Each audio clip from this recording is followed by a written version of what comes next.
Most horror films frighten us by showing something, an apparition in a doorway, a figure lurking just out of focus, or a sudden burst of violence that jolts the nerves. But there's a different kind of fear, one that slips in without announcing itself, a wave of tension that rises for no clear reason, a quiet tightening behind the eyes, a restless sense that something unseen is leaning closer.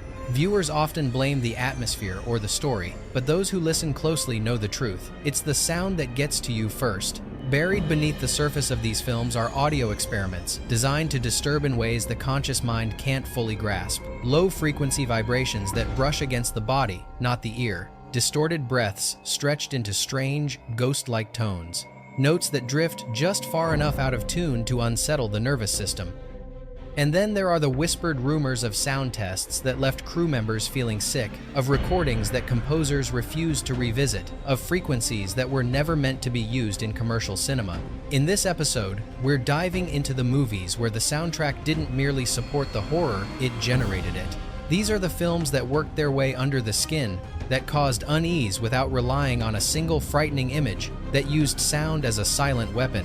Because sometimes, the scariest part of a horror film is not the moment you remember, but the moment you didn't realize you heard. Fact 1. The Witch Who Came from the Sea, 1976. While The Witch Who Came from the Sea captivates with dreamlike imagery, its true psychological impact lies in a deliberately destabilizing soundscape. Microtonal intervals are woven into the score, producing pitches that hover between traditional notes and subtly disturb the listener's equilibrium. Tape flutter adds wavering movement, giving the impression that the sound itself is breathing. Ambient recordings of waves, wind, and machinery were filtered to remove their natural attacks, leaving hollow, drifting textures that enhance the film's feeling of disorientation. Layered under this are whisper-level vocal fragments. Actors' murmured lines were stretched and reprocessed, forming soft currents that hover beneath the soundtrack without ever fully articulating. Though largely imperceptible, they add a haunting undercurrent that heightens emotional unease. The commercial soundtrack release excludes these layers, leaving only the melodic skeleton. The theatrical mix demonstrates the film's intention, a subtle, immersive descent into psychological instability, where sound guides the audience's emotional state long before the visuals demand it. Fact 2. Phase 4, 1974. In Phase 4, sound becomes the language of an intelligence humanity was never meant to understand. Instead of dramatic musical cues, the film speaks through vibrations, pulses, and alien frequencies, creating a soundscape that feels less like audio and more like communication directed straight at the nervous system. The ant's evolving intelligence is conveyed through synthetic tones and manipulated insect recordings. These sounds hover near the edge of human perception, low, pulsing frequencies that produce discomfort not in the ear, but in the body. Viewers often describe feeling pressure or unease without knowing why, responding instinctively to vibrations that seem to circle the room. Clicks, chirps, and metallic rhythms form patterns that resemble structured language. Their timing shifts subtly as the story progresses, suggesting the ants are adapting, learning, observing. The result is a persistent sense that the soundtrack isn't accompanying the narrative, it's watching it. Even human scenes aren't immune. Bass floods dialogue with shifting ambient tones that warp space, making quiet rooms feel unstable. A simple conversation becomes tense because the air around the characters seems charged with some unseen signal. As the film escalates, the frequency work intensifies. These tones press inward, narrowing the viewer's focus until it feels as though the ant's consciousness is expanding through sound alone. The effect is suffocating, hypnotic, and deeply alien. Phase 4 is more than a science fiction film, it's an experiment in sonic intrusion, a reminder that the most unsettling communication is the kind you sense before you ever truly hear. Fact 3. Malatesta's Carnival of Blood, 1973. At first glance, Malatesta's Carnival of Blood seems like a chaotic, low-budget oddity, colorful yet disjointed, but its most disturbing aspect lies in the sonic world it creates. The film's soundscape is a labyrinth of malfunctioning machinery, warped loops, and unpredictable environmental recordings that gives the carnival setting a life of its own. The team captured ambient noise from abandoned rides at night, groaning metal under wind pressure, rattling panels, and hollow echoes from empty rides. These recordings were then manipulated through speed shifts, reversals, and looping to create irregular, disorienting patterns. The result is a hypnotic, nauseating audio texture that loops endlessly like a ride trapped in time. Additionally, failing reel-to-reel machines contributed unexpected warping.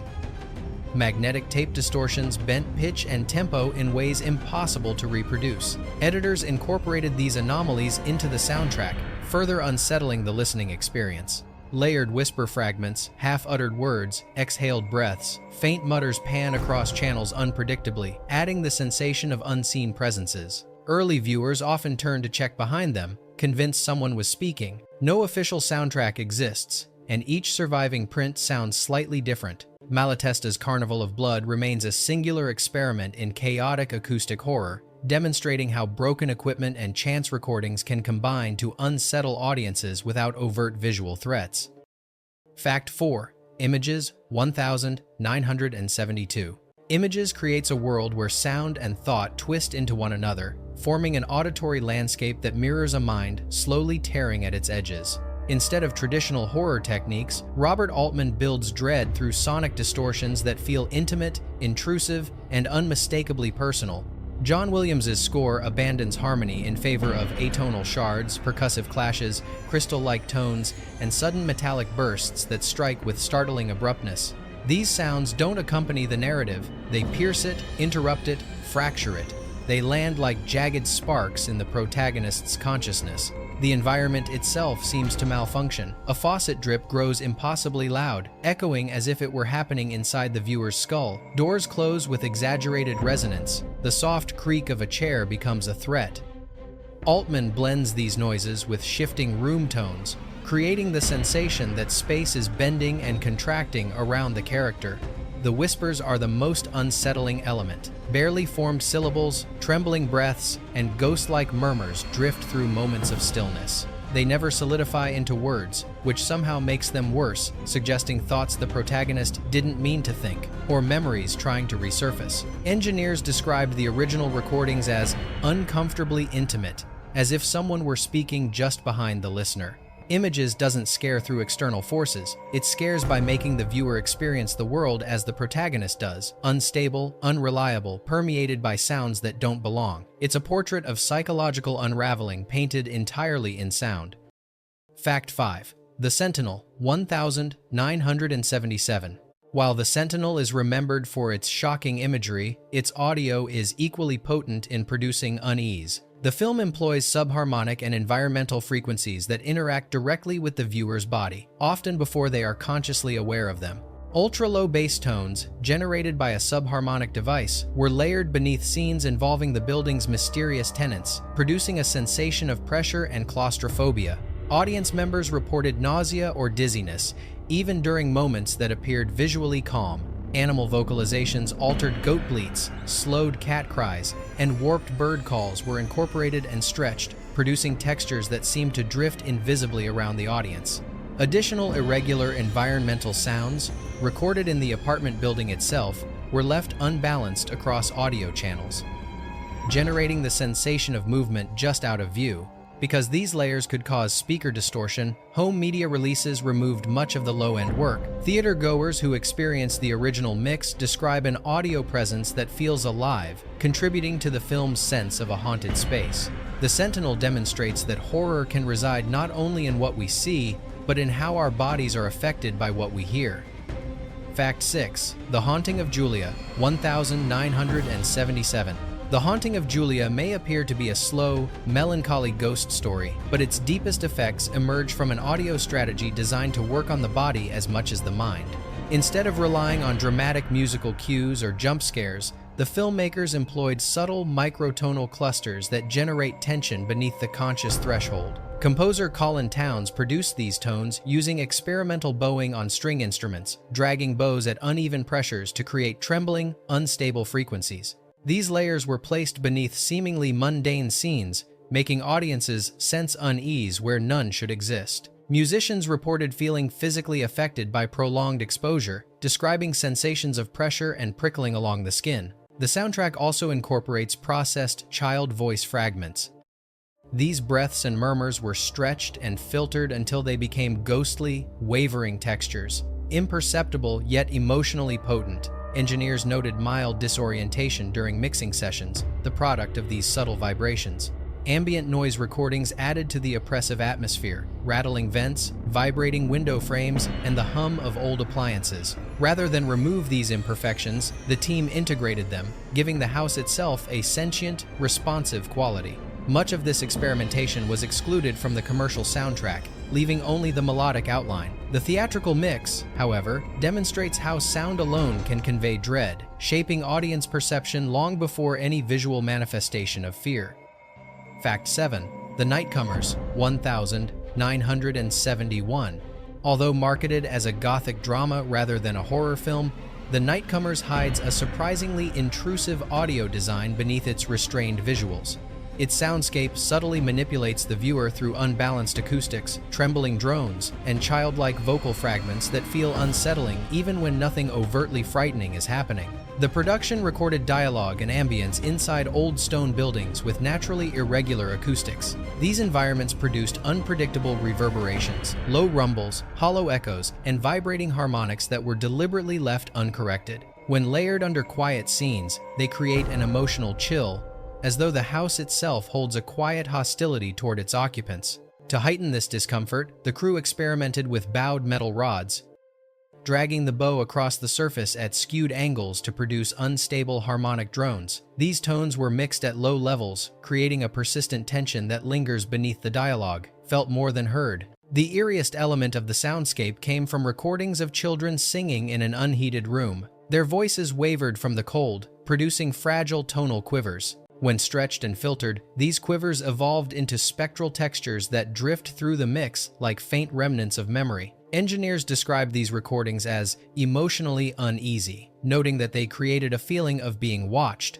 Because the film wasn't marketed as horror, these sonic strategies largely went unnoticed by general audiences. Yet sensitive viewers frequently recall an inexplicable unease, the impression that something about the sound is subtly wrong. In truth, the film's quiet dread arises not from its plot, but from its carefully manipulated vibrations, whispering beneath every frame.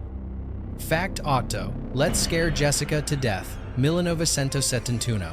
Let's Scare Jessica to Death earns its reputation not through overt scares, but through a soundscape that gently, persistently erodes the viewer's sense of reality. The film's audio design blurs the boundary between external environment and internal paranoia, using fragmented whispers, shifting breaths, and unstable ambient hums to mirror Jessica's unraveling mind. The sound team recorded performers murmuring partial syllables and breathy phrases directly into sensitive microphones. These recordings were layered, pitched, and scattered across stereo channels, forming clusters of ghost-like voices that rise and fall without warning. They never resolve into coherent words. Rather, they behave like intrusive thoughts circling the edges of awareness. Many viewers reported feeling surrounded, even during wide, quiet shots. To deepen the disorientation, engineers used field recordings captured with aging equipment that introduced warbling distortions. Natural environments, fields, lakes, grassy shores were transformed into unstable sonic planes by tape, flutter, and battery fluctuations. These textures ripple beneath the dialogue, making the landscape feel subtly alive, as though reacting to Jessica's growing panic. Mixers later spoke of unexplained artifacts that appeared spontaneously during the editing process, faint crackles, ghost-like breaths, and noises with no identifiable source. Instead of removing them, the team allowed these anomalies to remain, believing they added to the film's psychological unease. Because the soundtrack was never officially released, and the audio stems are partially lost, Let's Scare Jessica to Death survives primarily as a whisper-driven hallucination, a film whose quietest sounds carry its strongest terror. Fact 9. The Legacy of Satan, 1974. On the surface, The Legacy of Satan appears to be another low-budget occult curiosity, but its sound design reveals a chaotic underbelly shaped almost entirely by malfunctioning equipment. Rather than crafting a traditional musical score, the audio team leaned into the unpredictable behavior of failing synthesizers and damaged tape machines, creating a soundscape that feels corrupted from within. The crew worked with oscillators that slipped out of tune without warning, synthesizers whose circuits sputtered under unstable voltage, and magnetic tape that warped during playback. Instead of discarding these faults, the engineers embraced them, recording long stretches of distorted tones, stuttering frequencies, and collapsing harmonics. When layered under ritual scenes, these elements fused into a nauseating sonic haze that feels biologically wrong, like an audio signal fighting against itself. Editors also experimented with vocal debris, clipped breaths, partial words, and fragments of chanting sliced into uneven loops. Played at extremely low levels, these loops drift in and out of the background, creating the uncanny impression of whispers lurking just beyond the frame. Some early viewers reported turning their heads during quiet moments, convinced someone in the theater had spoken. Because the original reels deteriorated and no official soundtrack exists, different surviving prints contain varying degrees of distortion. This inconsistency has only strengthened the film's reputation as a work shaped not by intention, but by electronic decay, a horror film haunted by its own collapsing machinery. Fact 10. Don't Look Now, 1973. In Don't Look Now, sound becomes a quiet predator. Venice is not merely a backdrop, it's a breathing, listening entity, shaping its presence through faint rhythms and uneasy acoustics. Instead of relying on overt horror cues, the film uses subtle sonic disturbances that slip under the skin long before the viewer notices anything wrong. Footsteps on damp cobblestone echo with uncanny precision, as though someone or something is following just a step behind. Water laps against the canal walls in uneven pulses, creating the impression of a city whispering through its waterways. Even mundane gestures, a coat brushing against a sleeve, a door gliding shut, carry a strange sharpness, amplified as if the environment is leaning closer to eavesdrop. Pino Donaggio's score deepens the tension through soft piano lines that drift out of key, notes bend slightly, trembling at their edges, dissolving into unstable echoes. It's music that feels fragile, almost wounded, as if it's remembering something terrible before the characters do. But the film's most haunting technique lies in its strategic use of near silence. Quiet moments are interrupted only by distant, ambiguous sounds, a muffled cry swallowed by fog, a solitary footstep across the canal, a scraping boat rope. These barely audible cues hover in the margins, suggesting that the city is trying to warn or lure its visitors. Don't Look Now transforms sound into an invisible omen. Every whisper of water, every drifting echo, every fractured note becomes part of a warning that the characters can't decipher until it's far too late. Fact 11.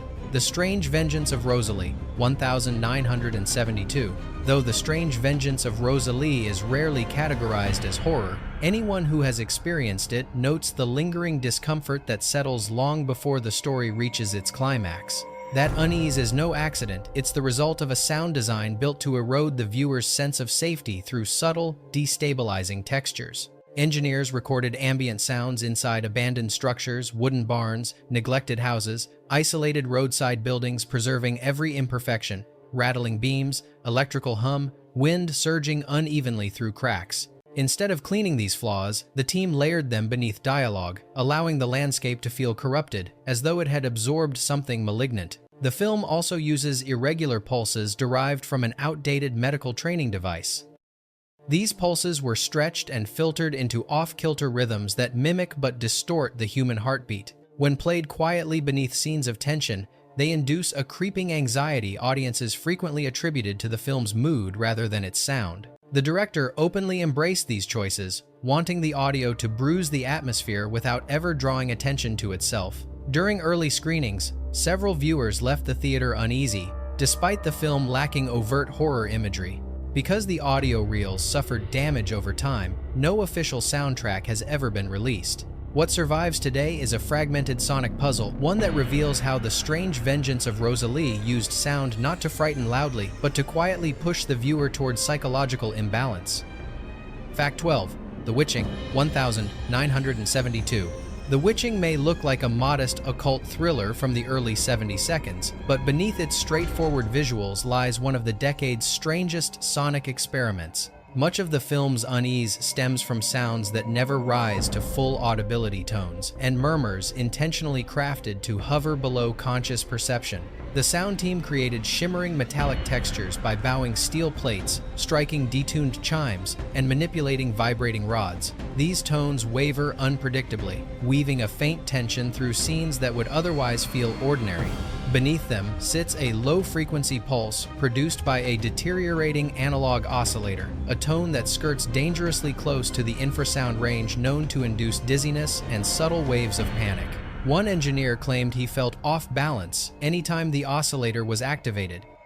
But the most unsettling element comes from ritualistic whispers recorded in a darkened studio. An uncredited performer delivered improvised incantations, their voice trembling and uneven. These recordings were stretched, reversed, and filtered until they dissolved into ghostly threads, barely audible but undeniably present. Early theatergoers often described a tingling sensation at the nape of the neck during quiet scenes, an instinctive reaction to these hidden whispers. The original audio materials vanished during a studio overhaul, leaving no official soundtrack featuring the film's strangest layers. Modern prints contain only faint remnants of the original mix, making The Witching a relic of lost sonic sorcery, a film whose true horror lies in the sounds it buries just beneath hearing. Fact 13. The Legacy, 1978.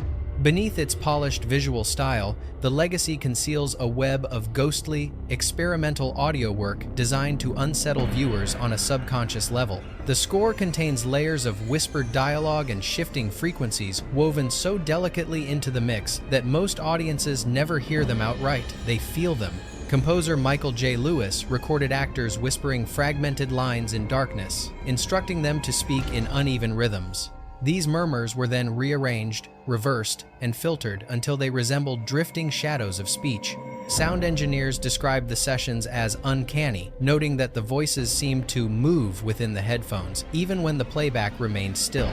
Adding to the unease are high-frequency swells that slide unpredictably across channels. During early screenings, some viewers reported the sensation of someone leaning in close behind them or whispering just over their shoulder. One theater even adjusted its volume after multiple audience complaints of dizziness. The soundtrack album later released excludes these experimental textures entirely, presenting only the orchestral components. Lewis hinted that revisiting the darker recordings stirred emotions he preferred not to relive. Though the film presents itself as a glossy, supernatural thriller, its true power lies in these hidden sound currents, frequencies, and whispers that slip beneath conscious notice, shaping unease from the shadows.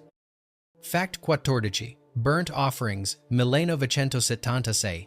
Although Burnt Offerings is often remembered for its slow, creeping atmosphere, the real force behind its dread lies in its subtle, invasive sound design. During early screenings, audiences frequently described an inexplicable weight in the room, a sensation that seemed to intensify even when nothing frightening was happening on screen. That heaviness was no accident. The sound team wove deep, nearly inaudible vibrations underneath the orchestral score, created using analog oscillators tuned to frequencies that interact directly with the nervous system. Projectionists later recounted headaches and stomach discomfort after repeated showings, while some viewers reported feeling a tightening in the chest during otherwise quiet scenes.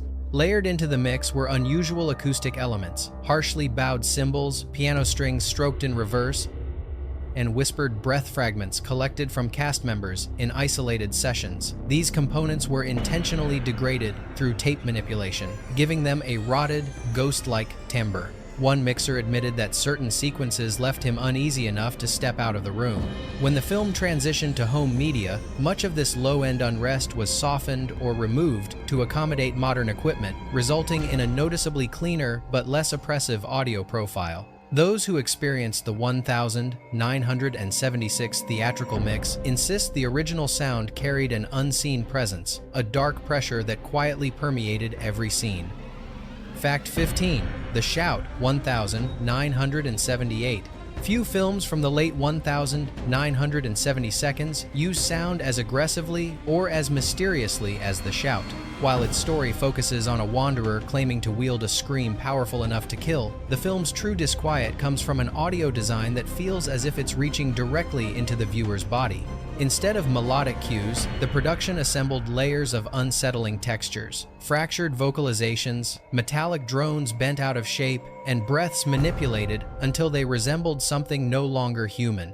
Engineers later described the mixing sessions as physically draining. Some reported a strange heaviness behind the eyes whenever certain combinations of tones were played, even at moderate volumes. One editor recalled that the air felt thicker in the room, as though the sound were pressing against the walls.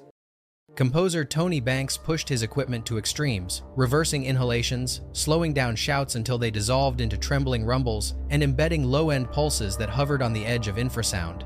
Banks admitted years later that some recordings left him deeply uncomfortable, which likely explains why none of the more experimental elements appear on the official soundtrack release. In theaters, many viewers experienced unease during scenes that were visually calm. The film's restraint on screen contrasts with the tension humming beneath it. The Shout is less a horror movie than a sensory disturbance, one that unsettles not by startling the audience, but by letting the sound seep into them before they realize it. Bonus film The Shiver of the Vampires, 1971. The Shiver of the Vampires stands out not for its flamboyant visuals, but for a soundtrack that behaves more like an unpredictable entity than a composed score.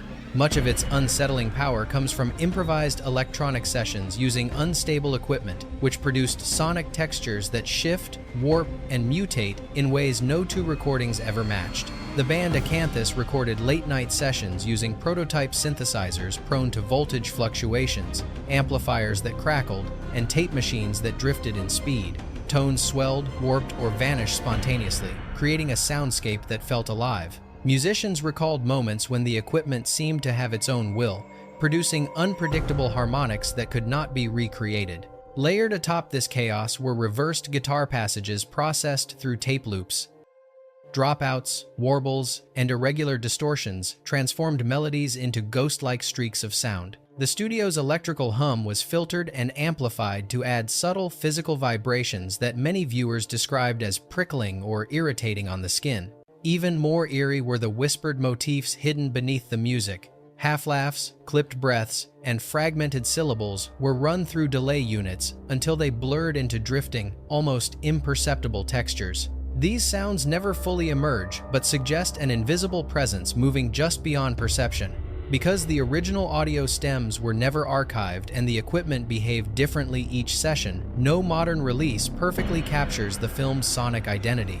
Each version carries slight differences, reinforcing the notion that The Shiver of the Vampires is a work of analog chaos, a sonic experiment that unsettles precisely because it cannot be reproduced. If these hidden frequencies and buried sound experiments left you feeling uneasy, that is exactly the effect these filmmakers intended. There are countless other stories lurking in the shadows of cinema history, each carrying strange sonic secrets waiting to be uncovered. To continue exploring the obscure, unsettling, and fascinating corners of horror, make sure you subscribe to The Night Shriek. Leave a like, share this video with someone who listens to what hides between the notes, and join me next time for another journey into the sounds that haunt the mind long after the screen goes dark.